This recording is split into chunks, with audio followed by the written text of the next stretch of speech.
Olá, eu sou o aluno Clériston Tomás de Almeida, aqui do Polo de Barueri, da Faculdade Unicesumar, do curso de Bacharel em Teologia. O meu RA é 21006084, dígito 5.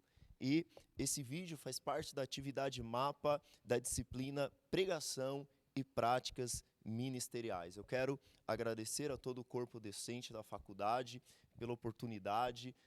Essa disciplina tem sido muito importante para a minha prática ministerial. Sou pastor local da Igreja Batista Água Viva, aqui na cidade de Barueri, e quero agradecer ao professor da disciplina, ao coordenador do curso. Quero ler com vocês, então, o texto proposto para nós nessa atividade, que é 1 João, capítulo 4, verso 1 ao verso 21. Me acompanhe. Amados, não deis crédito a qualquer espírito, antes provai os espíritos se procedem de Deus, porque muitos falsos mestres têm saído pelo mundo afora. Nisto reconheceis o Espírito de Deus. Todo espírito que confessa que Jesus Cristo veio em carne é de Deus. E todo espírito que não confessa Jesus não procede de Deus. Pelo contrário, este é o espírito do anticristo, a respeito do qual tendes ouvido que vem e presentemente já está no mundo. Filhinhos, vós sois de Deus e tendes vencido os falsos profetas, porque maior é aquele que está em vós do que aquele que está no mundo. Eles procedem do mundo, por essa razão falam da parte do mundo, e o mundo os ouve. Nós somos de Deus, aquele que conhece a Deus nos ouve, aquele que não é da parte de Deus não nos ouve. Nisto reconhecemos o espírito da verdade e o espírito do erro. Verso 7, Deus é amor, amemo-nos uns aos outros, porque o amor procede de Deus, e todo aquele que ama é nascido de Deus e conhece a Deus. Aquele que não ama não conhece a Deus, porque Deus é amor. Nisso se manifestou o amor de Deus em nós, em haver Deus enviado o seu Filho unigênito ao mundo para vivermos por meio dele. Nisso consiste o amor, não em que nós tenhamos amado a Deus, mas em que ele nos amou e enviou seu Filho como propiciação pelos nossos pecados. Amados, se Deus de tal maneira nos amou, devemos nós também amarmos uns aos outros. Ninguém jamais viu a Deus. Se amarmos uns aos outros, Deus permanece em nós e seu amor é em nós aperfeiçoado. Nisto conhecemos que permanecemos nele, e ele em nós, em que nos deu do seu Espírito. E nós temos visto e testemunhamos que o Pai enviou seu Filho como Salvador do mundo. Aquele que confessar que Jesus é o Filho de Deus, permanece nele, e ele em Deus. E nós conhecemos e cremos no amor que Deus tem por nós. Deus é amor, e aquele que permanece no amor, permanece em Deus, e Deus nele. Nisso é em nós aperfeiçoado o amor, para que no dia do juízo mantenhamos confiança, pois segundo ele é, também nós somos neste mundo. No amor não existe medo, antes o perfeito amor lança fora o medo. Ora, o medo produz tormento, logo aquele que teme não é aperfeiçoado no amor. Nós o amamos, porque ele nos amou primeiro.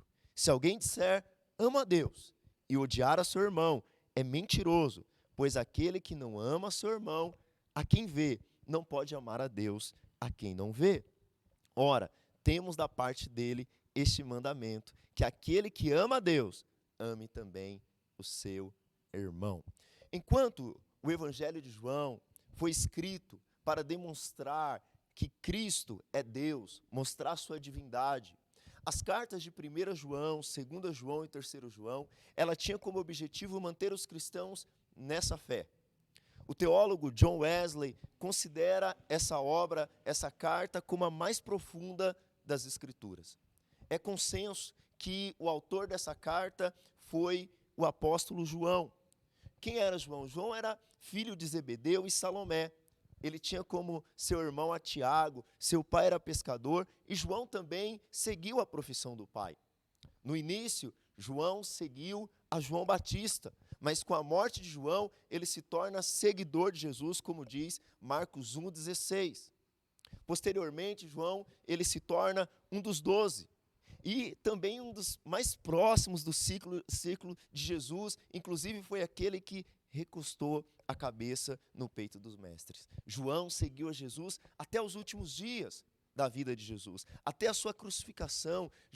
João também permaneceu após a ressurreição e ascensão de Jesus. João foi uma das colunas da igreja, foi um dos únicos apóstolos que morreu de morte natural e escreveu também o livro de Apocalipse. Ao escrever essa carta, João estava confrontando uma heresia chamada gnosticismo, que ensinava e pregava que Cristo ele não havia encarnado, mas que a matéria em si não podia ser boa, que não havia nada de bom no corpo. Então havia uma mistura no gnosticismo. E esses falsos mestres que estavam ensinando o gnosticismo, infelizmente, estava contaminando a igreja, havia penetrado nas fileiras da igreja, estava trazendo então essa falsa doutrina.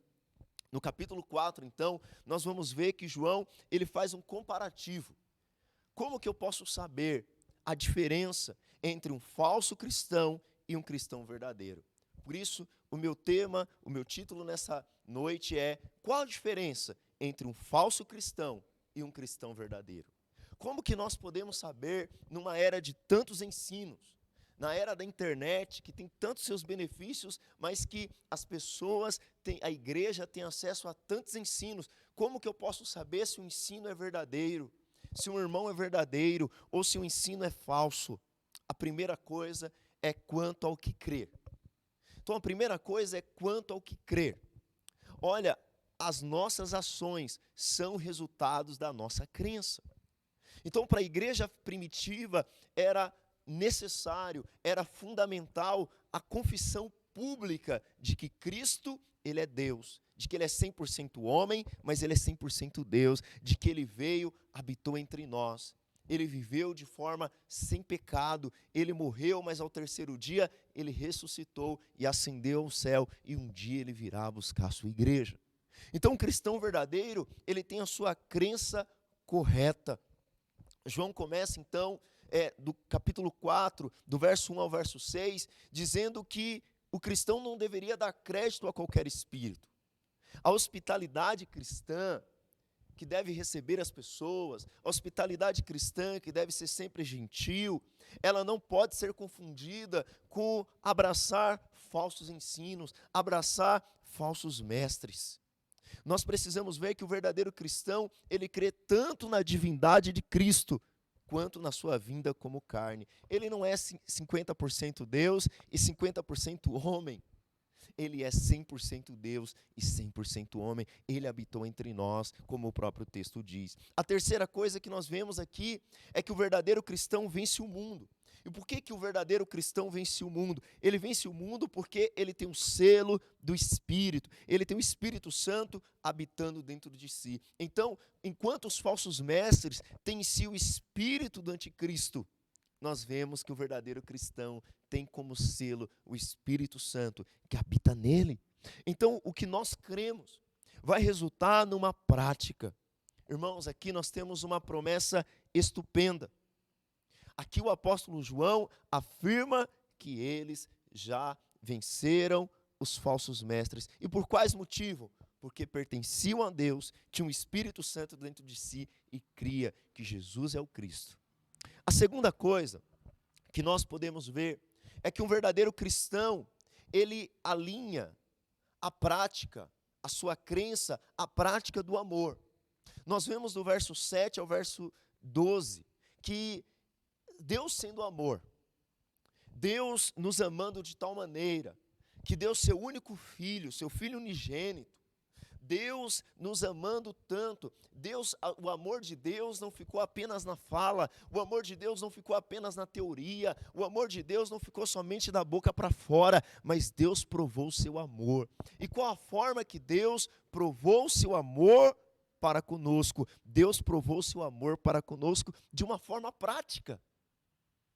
Deus se fez homem e habitou entre nós.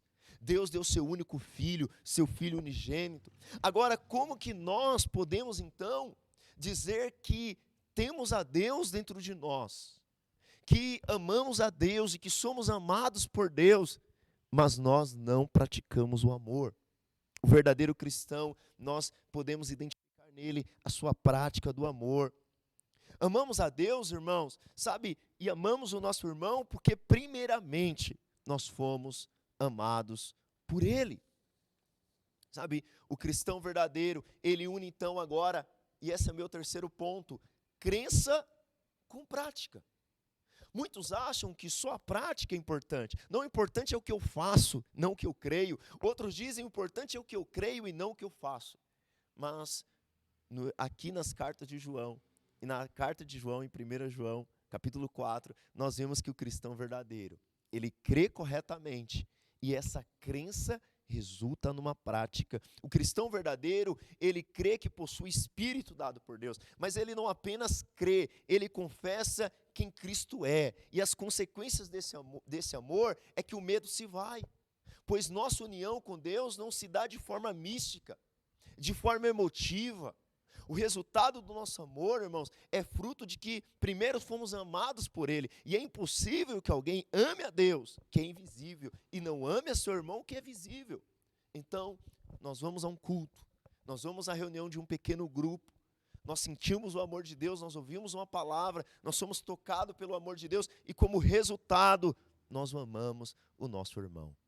Aquela heresia do gnosticismo ficava apenas no campo místico. Desvalorizava a prática, desvalorizava a matéria, mas o cristianismo é algo completo. Eu quero te dar uma ilustração. Muitas vezes nós nos importamos em ser amados por Deus e dizemos amar a Deus, mas não nos importamos com o que está acontecendo com a vida da igreja, com o que está acontecendo com o irmão do lado. Nós vivemos muitas vezes de uma forma antropocêntrica, pensando apenas no homem, pensando apenas em nós. Diz que certa vez, em uma fazenda, um rato olhando pelo buraco na parede viu que o fazendeiro e sua esposa abriu um pacote e colocou ali algo que parecia ser uma comida. Mas ele descobriu que era uma ratoeira. Então ele ficou aterrorizado. Ele correu ao pátio da fazenda, advertindo a todos: há uma ratoeira na casa, há uma ratoeira na casa.